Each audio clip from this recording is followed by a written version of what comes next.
Assalomu alaykum. Bugun taxograf haqida batafsil ma'lumot bermoqchiman. Bu ayniqsa yangi kelayotganlar uchun va bilmaganlar uchun, taxografni yaxshi tushunmaganlar uchun. Xo'p, taxograf mana shunaqa holatda bo'ladi. Mana shunaqa holatda turgan bo'ladi. Boshqa videolarda agar kirib ko'rsalaringiz, men nimalarim bor videolarda. Kartani qanday qo'yish, stranani qanaqa ochish. Hozir ayni vaqtdagi nimada taxograf ko'rinishida mana bu chap qo'ldagi o'ng o'g'ilda ayni vaqtni ko'rsatadi. Hozir soat nechchiligi? Mana 11:19 ni ko'rsatyapti. Belgiyadamiz.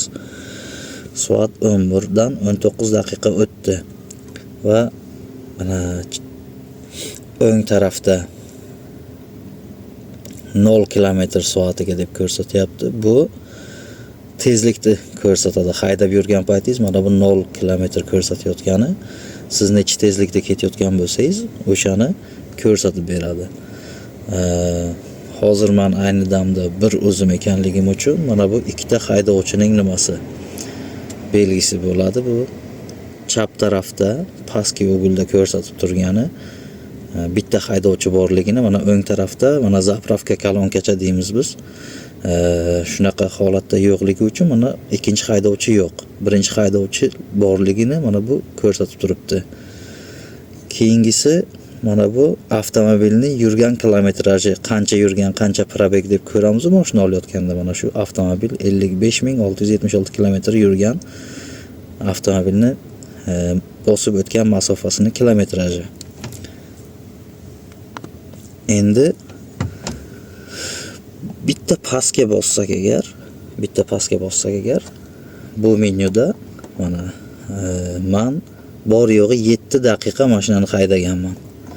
Chap taraf yuqori o'g'ilda, yuqori burchakda ko'rsatib turgani, men mashinani bor yo'g'i 7 daqiqa haydab, hozir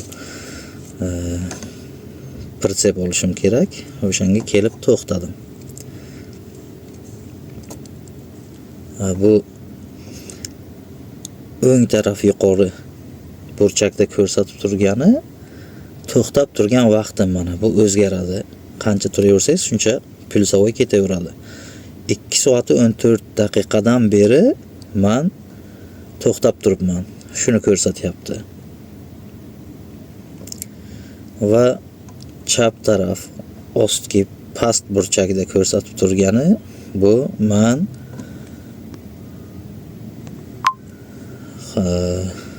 2 hafta mobaynida haydagan vaqtimni ko'rsatyapti. 2 haftaning ichida hammamiz bilamizki 90 soatdan ortiq haydalmasligi kerak. Men 2 hafta ichida, o'zi yangi shu hafta keldim, hali 3 kun bo'ldi ish boshlaganimga. Bor yo'g'i 11 soat 26 daqiqa shu mashinani haydaganman.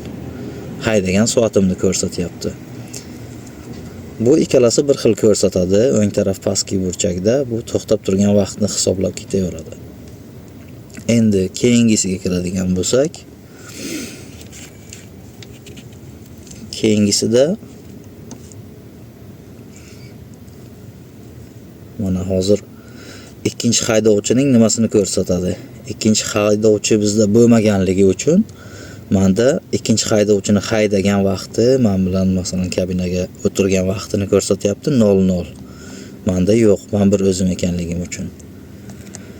Endi 3-tugmani bosamiz, pastga tushamiz. Mana video, oxirgi taxografning rusumi va bu yerga e'tibor beramiz. Mana bu yerda agar siz kunlik pauzaga to'xtagan bo'lsangiz, chap taraf ostki burchakda, pastdagi burchakda to'xtaganingizdan keyin sizga kunlik majburiyatlik nimani ko'rsatadi. Ya'ni 9 soat damgacha menga yana 6 soat 45, mana o'sha obratniy shot ketadi, orqaga qarab sanaydi. 6 soat 44 minutdan keyin meni kunlik haydash ish vaqtim yoki bo'lmasam sut ishni limit deymiz, kunlik ish vaqtim 15 soat yoki 13 soat bo'ladi, o'sha ochiladi. Lekin hozir istalgan vaqtda men haydashim mumkin. 4,5 soat haydashim uchun vaqt berilyapti. 4,5 soatdan keyin 4:10, 4:20 haydagandan keyin masalan to'xtab 45 minut damdan keyin yana haydasam bo'ladi. Bu hech qanaqa nimasi yo'q. Mana bu yerda agar vaqtingiz 10 minut, 15 minut qolgan bo'lsa, yangilab olganingiz o'zingiz uchun yaxshi. Agarda yukka qarab turibsiz, yuk ortyapsiz, yukingiz bitdi, o'sha ortib bo'lishdi, hayda deyishsa, haydashingiz mumkin. Mana bu sizni opshi haydashingiz mumkin bo'lgan vaqtni ko'rsatadi. Masalan, siz aytaylik 4 soatda yuk yuklaydigan joyga yetib keldingiz. Sizga mana bu yerda yarim soat haydashingiz mumkin deb ko'rsatadi. Bunga e'tibor berasiz. Unaqa vaqtda tavakkal qilib, riskovat qilib bo'lmaydi. Yarim soatda siz parkovkagacha yoki bora olasiz yoki bora olmaysiz. Shuning uchun tavsiya qilinadiki, 45 minut dam olganingizdan keyin taxograf o'zi avtomatik tarzda sizga 4,5 soatlik haydash vaqtini yangilab beradi. 2 minut yana malatokka qo'yasiz. Bu haqda yana batafsil tushuntiraman keyinroq. Keyin yana haydab ketaversangiz bo'ladi. Endi 4-tugmani yana 4-marta pastga bosamiz. Bu yerda mana video 24 ko'rsatyapti.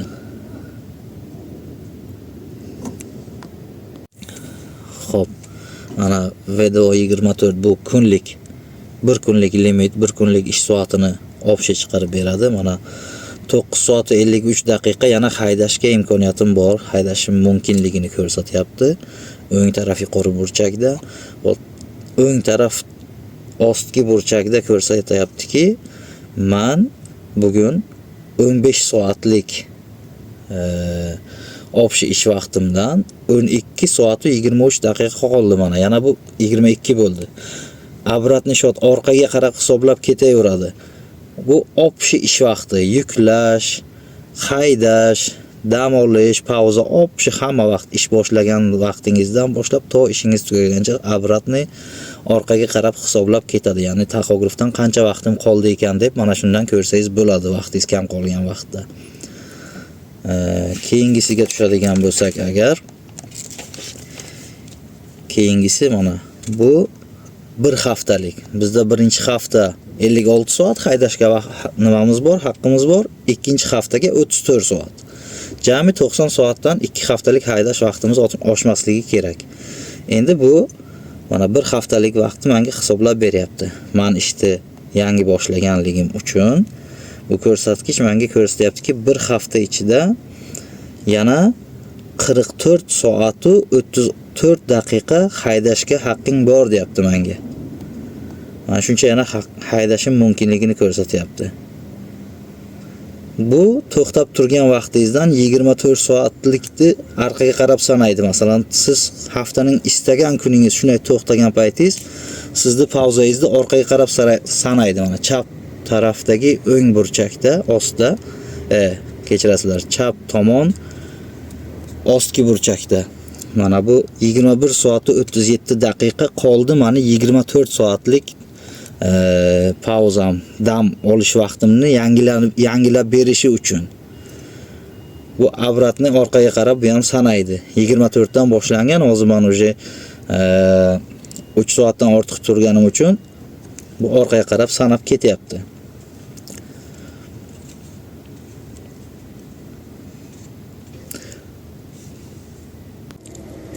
Xo'p, davom etamiz. Bizda mana o'ng taraf ostki burchakda 55 daqiqa 13 minut bor deyapti. Yana keyingi dam olishimizgacha hafta boshidan hisoblaydi buni. Mana o'sha orqaga qarab ketyapti. Yana biz haftalik oddiqga, haftalik damga turishimizgacha, damni boshlashimizgacha 55 soat 12 daqiqa bor. Bu haftalik dam. Bir haftada 24, ikkinchi haftada 45 bo'lishi mumkin. Hammani ish beruvchi firmasi har xil bo'ladi. Bir xil ish beruvchilar har hafta 45 soat dam beradi. Bu shuni hisobidan sizni qolgan ishchi vaqtingiz, opshi masalan shu dam olish vaqtingizgacha bo'lgan vaqtni ko'rsatadi. Yana pastga tushamiz. Xo'p, endi bu yerda bizga mana o'ng taraf yuqori burchakda ko'rsatyaptiki, yana bir marta 9 soatlik pauza olishim mumkin deyapti. Bu har kunlik sutishni dam olish vaqtimiz. Bir haftada agar 45 soatlik damdan chiqqanimizdan keyin bir hafta 45 soatlik dam, ikkinchi haftaga 24 soatlik dam bo'ladi. Agar 45 soatlik damdan chiqqanimizdan keyin bu yerda 3 bo'lishi mumkin. 3 marta 9 soatlik pauza olamiz va 3 marta 11 soatlik pauza olamiz. Bu ixtiyoriy, o'zingiz qanday buni o'zingizga shakllantirasiz, shunga bog'liq. Endi hozir men yana bir marta 9 soatlik dam olishim mumkin. Keyin 11 soatlik dam olishim kerak. 9 soat dam olsam menga haydashga vaqt yangilab bermaydi taxograf. Ular juda aqlli taxograf. Bu yerda mana haydovchi uchun har haftada mana shunga e'tibor beramiz. 10-soatlik nimani beradi? 4,5 soat haydab, to'xtab, yana 4,5 soat haydab, to'xtaganingizdan keyin agar mo'ljalingizga belgilagan joygacha yetib bormasangiz, o'zingizni normalni his qilsangiz, o'zingizni charchamagan his qilsangiz, yana haydashingiz mumkin yoki ishxona sizdan talab qilsa haydashingizni, mana bu haftada 2 marta 10-soatda olishingiz mumkin. Bu siz hafta ichida 24 soat turgan taqdiringizda ham yangilanmaydi. Bu yakshanba kunidan to keyingi dushanba kunigacha bir marta beriladigan 10-soatlik vaqt. O'zi aslida bu olmaslik uchun ham shofirni o'zini, haydovchining o'zini ixtiyorida bo'lgan narsa. Siz qarshilik qilishingiz mumkin. Men o'zimni yaxshi his qilmayapman. Haydashga men mas'uliyatni bo'ynimga olmayman deb aytishingiz mumkin. Bu yana sizning ishlab turgan ishxonangizga bog'liq. Siz bilan qanaqa muomalada bo'ladi, ularni ishlash, ish yuritish yo'ntami, ish boshqarish nimasi qanaqa, o'shanga bog'liq. Keyingi nimaga o'tamiz? Endi mana bu yerda o'ng taraf yuqori burchakda ko'rsatib turibdiki, 24 soat shu bugungi boshlagan smenam, shu bugungi ish kunimdan boshlab men 16 daqiqagina ishlaganman. Undan keyiniga mana chap taraf ostki burchakda ko'rsatib turibdiki, men 2 soat 34 daqiqadan beri kutib o'tiribman. Pauzodaman. Bo'ynagi kemadan meni pritsepim kelib tushishini kutib o'tiribman. 2 soat 34 daqiqadan beri. Endi o'ng taraf ostki burchakda bir haftalik ishlangan vaqtni ko'rsatadi. Bir haftada men yangi hali endi 3-kun bo'lganligi uchun ko'p kutdim. U yerda ham ozroq muammo bo'ldi. Nimadan? Poyezddan men treylerim shu pritsepim yetib kelmaganligi tufayli 2 kun u yerda qolib ketdim kutib. Obshi haydagan masofam 16 soat 45 daqiqa obshi ishlagan vaqtim ko'rsatyapti bir hafta mobaynida. Mana shu ishlagan vaqtingiz bir haftada 56 soatdan oshmasligi kerak. Ikkinchi haftalikda mana bu yerda e'tibor bersangiz, mana arabcha bir deymiz. Mana shu ikkita chiziqcha bo'ladi. U ikkinchi haftani hisoblaydi. Ikkinchi hafta bilan qo'shib hisoblaganda 90 soatdan oshmasligi kerak aslida. Keyingisiga o'tamiz. Keyingisi mana UTC, bu to'xtab turgan mintaqaning vaqti hisoblanadi. Soat nechiligini ko'rsatadi. Ya'ni mashinangiz qaysi davlatda registratsiya qilingan bo'lsa, o'sha davlatning soatini ko'rsatadi. Bu tushunganimizdek, bugungi chislo 15-yanvar 1-oy 26-yil. Mana bu yerda mana 1 soat qo'shishimiz mumkin deyapti. Ayni turgan hozir Belgiyada 1 soat qo'shsak agar, Belgiyada hozir soat 11:43 bo'ldi. Bu Men Latviya davlatiga ishlab, Latviya davlatining mashinasini haydayotganim uchun Latviyani vaqtiga nima qilingan, biriktirilgan o'nu qirg'uch bo'ldi.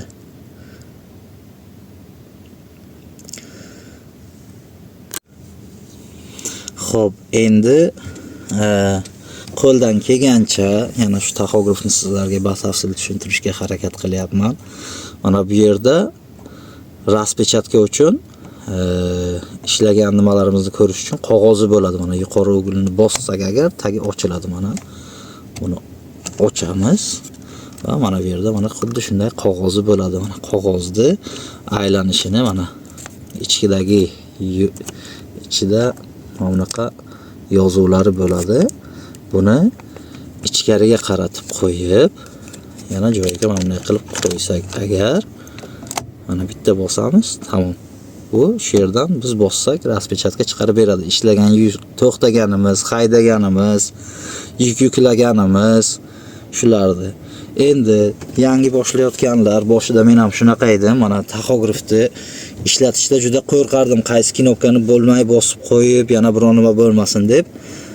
Buni bosishga qo'rqmaymiz. Mana bu har doim orqaga chiqadigan knopka bo'ladi. Xohlagan vaqt, masalan, mana chiqamiz. Mana shunaqa holatda bo'ladi. Umuman qo'rqmasdan bosaverasiz. Hech narsa qilmaydi mana. Hech narsa qilmaydi. Bu yerda qo'rqadigan narsa yo'q. Endi mana bu ikkalasiga bosishga ehtiyot bo'lamiz. 1 bilan 2 ni. Buni boshqa videolarimda ham bor. Bosib tursangiz agar chip kartamiz chiqib keladi. Chip kartani qanday qo'yish, qanday aktivatsiya qildirish, shular haqida video qo'yganman. Endi bu bilan biz kelib to'xtadik. Yuk yuklashimiz kerak. Bunday qilsak, mana 2 marta bossak agar, xullas mana kravat deymiz biz buni, dam olishga qo'yiladigan belgi. Bitta bossak agar konvert bo'ladi. Konvert hujjat olishimiz uchun endi men yana o'zgartirib kravatga qo'yib turaman. Hujjatlarni rasmiylashtirish uchun qo'yiladigan tugma bo'ladi o'zi bizda. Konvertga qo'yib borib, semer yozib yoki bo'lmasam hujjatni nima qilayotgan paytda, yozilayotgan paytda konvertga qo'yiladi, hujjatni kutib turayotgan vaqtda. Endi kelib to'xtadik. 2 marta bossak mana malatokcha bo'ladi. Malatokcha bo'ladi. Biz malatokchani qachon qo'yamiz? Malatokni bo'ynaga Xcha chiqib turgan narsa malatok deyiladi. O'shani biz yuk yuklayotgan vaqtimizda yoki bo'lmasam yukni tushirayotgan vaqtimizda agar manga o'xshab atsepka, zatsepka, prinsep toshiydigan nimalarda, firmalarda ishlasangiz agar bo'ynaga prinsepni, mashinaning orqasini uzib ulayotgan paytda malatokka qo'yamiz. Uzayotgan paytda ham, ulayotgan paytda ham. Yoki svetoforlarda o'zi haydab e'tibor bersangiz, haydayotgan paytda mana shu kravatka rulchaga aylanadi. To'xtagan paytingiz malatokka aylanadi, bo'ynaga krestikka aylanadi. Bu sizni ishda bo'lganingizni bildiradigan belgi hisoblanadi. Mana shundan o'zgartirishimiz mumkin mana. Bosishga qo'rqmaymiz hech qachon. Mana bosamiz. Endi mana voditel 1, birinchi haydovchini raspechkatka qilmoqchi bo'lsak agar, okeyni bossak, mana 24 kunlik, buni imkon qadar unchalik ichini detalni bilmayman. Biladiganlar bo'lsa yana aytishlaringiz mumkin, kommentariyada yozishlaringiz mumkin. Sutni danni deyapti. 1 kunlik haydaganingizda narusheni qilganmisiz? O'shani qanaqa haydagansiz, malatok, konvert hammasini ko'rsatadi. Okeyni bossak, mana bu yerdan raspechkatka qilib chiqarib beradi. Bosishga qo'rqmaymiz mana. Qaysi kunnikini xohlayapsan deyapti. Bu yerdan o'zgartirsak bo'ladi mana. 14 mana. Kechagiga qarab, oldinga qarab o'zgartirib bo'lmaydi. Kechagi, oldingi kungi, 1 oy oldingini chiqarib olsangiz bo'laveradi bu yerdan. Siz chip kartangizda hamma narsa saqlangan turadi. Okeyni bossak agar, mana shu vaqtdagi UTS deyapti. Hozir ayni vaqt bilan ko'rsatib nima qilaymi, raspechkatka qilib beraymi deyapti. Ha desangiz, xo'p, bizning taxografda nima qo'yilgan ekan, ограничение qo'yilgan ekan. bo'lmaydi deyapti. Xullas, shunaqa bo'ladi. Endi mana водитель 1, водитель mana bu yerda avtomobil.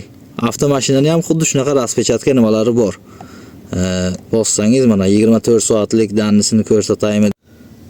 Endi taxografda hozir stranani ochish yopishni o'rganamiz.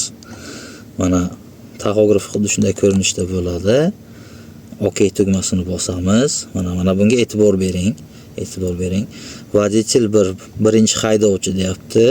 Bu yerda raspechkatka nimalarni ko'rsatadi? Avtomobil, mana avtomobil mashinani nimalarini ko'rsatadi.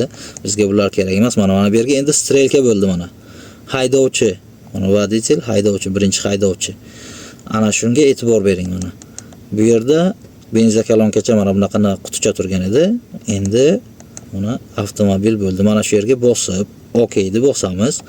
Начало стран deyapti mana. Qaysi davlatda ish boshlayapsiz deyapti. Agar OK deb bossak, mana men hozir Belgiyada turibman. Bular avtomatik lokatsiyadan, GPSdan qayerda turganingizni belgilaydi. Bu yerdan o'zgartirishingiz mumkin mana.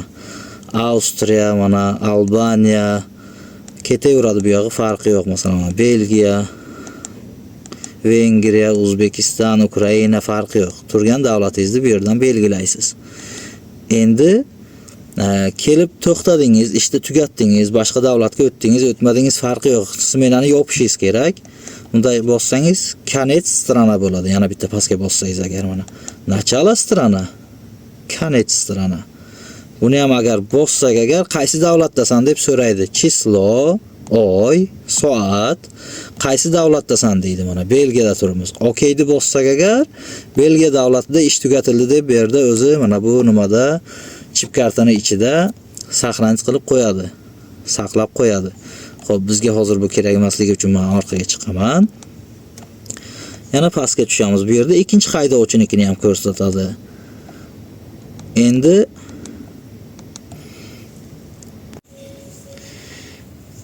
qanday qilib avtomobilni tilini o'zgartirishni ko'ramiz mana.